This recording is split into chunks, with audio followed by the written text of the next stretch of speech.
Në emër të Komisionit të Organizimit dhe Kontrollit të Operacioneve Elektorale të Partisë Demokratike, njoftoj se ka përfunduar faza e përgatitjeve për procesin e datës 23 maj, ku demokratët me referendum do të zgjedhin kryetarin e tyre sipas parimit një antar, një vot.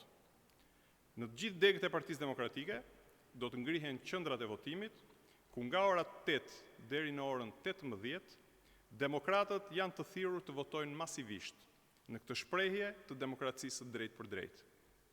Në degët e mëdha, sipas kërkesave, është përcaktuar se mund të ngrihet edhe më shumë se një qendër votimi. Këtë të shtunë, 77 degë të Partisë Demokratike në të gjithë Shqipërinë shprehen në referendum për kryetarin në një ushtrim të demokracisë. Partia Demokratike është krenare sepse që nga ngritja e Komisionit të Rithemelimit deri në datën 23 maj, ka zhvilluar 7 procese zgjedhore të hapura, të drejtë për drejta dhe demokratike.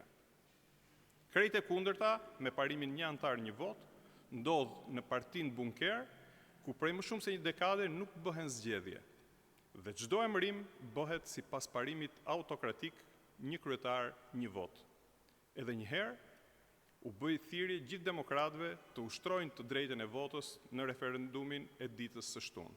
Ju faleminderit.